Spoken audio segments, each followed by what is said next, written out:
Friends, இன்றைக்கி உருளைக்கிழங்கு குருமா குழம்பு எப்படி வைக்கிறதுன்னு பார்க்கலாம்.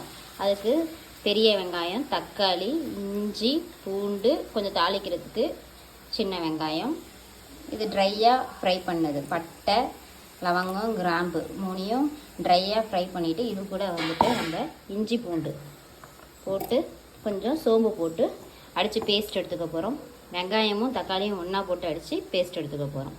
இது ரெண்டையும் ஒன்றா போட்டு அடிக்கும் போது கொஞ்சம் பொட்டுக்கல்லையை சேர்த்து போட்டு அரைச்சி பேஸ்ட் எடுத்துக்கலாம். வெங்காயம், தக்காளி, பொட்டுக்கல்ல, கொஞ்சம் தேங்காய் விழுது எல்லாத்தையும் சேர்த்து ஒன்றா பேஸ்ட் அடித்து எடுத்துக்கணும். அதேமாரி சோம்பும் போட்டாச்சு. இதையும் தனியாக பேஸ்ட் எடுத்து மிக்சியில் விட்டு ஓட்டி பேஸ்ட் எடுத்துக்கணும். நல்லா ஃப்ரை ஆனதும் கருவேப்பிலை சேர்த்துடணும்.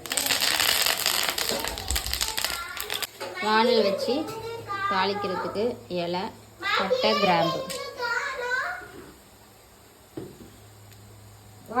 சின்ன வெங்காயம் தாளிக்கிறதுக்கு வச்சுருக்கோம். அதை போட்டு ஃப்ரை பண்ணணும். ஸோ இது நல்லா ஃப்ரை ஆனதும் பொன்னிறமாக மாறினதும் இஞ்சி பூண்டு பேஸ்ட் அரைச்சி வச்சுருக்கோம். இதை அதில் ஆட் பண்ணி பச்சை வாசனை போகிற அளவுக்கு வதக்கணும். அது நல்லா பச்சை வாசனை போகிற அளவுக்கு வதக்கியாச்சு. இப்போ அடுத்து வெங்காயம், தக்காளி, பொட்டுக்கடலை, தேங்காய் போட்டு அடித்த பேஸ்ட்டு ரெடியாக இருக்குது. அதை ஆட் பண்ணி அதையும் பச்சை வாசனை போகிற அளவுக்கு வதக்கணும். இப்போ மஞ்சத்தூள் கொஞ்சம் ஆட் பண்ணணும். கொஞ்சம் பச்சை வாசனை போயிடுச்சு.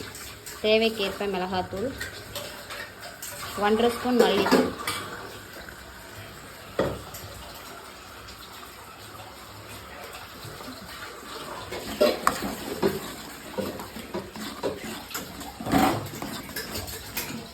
எல்லாத்தையும் போட்டு பச்சை வாசனை போகிற அளவுக்கு நல்லா வதக்கியாச்சு. மேலே எண்ணெய் லைட்டாக பிரிஞ்சு வருது. இப்போ உருளைக்கிழங்கு தோல் சீவிட்டு சின்ன சின்னதாக கட் பண்ணி வச்சுருக்கோம். இதை கழுவிட்டு அதில் போட்டு மிக்ஸ் பண்ணி தேவையான அளவு தண்ணி ஊற்றி கொதிக்க வச்சுட்டா உருளைக்கிழங்கு குருமா ரெடி. உருளைக்கிழங்கு போட்டாச்சு. இப்போ நல்லா மிக்ஸ் பண்ணி விடணும்.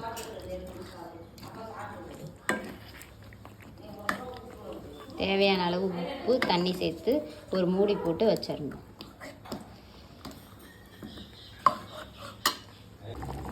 இப்போ நல்லா குழம்பு கொதிச்சு வருது. குழம்பு வந்து ரெடி ஆயிருச்சு. இதே மாதிரி நீங்கள் வச்சு சாப்பிட்டு பாருங்கள். எங்களுடைய சேனலை லைக் பண்ணுங்கள், ஷேர் பண்ணுங்கள், சப்ஸ்கிரைப் பண்ணுங்கள். Thank you viewers.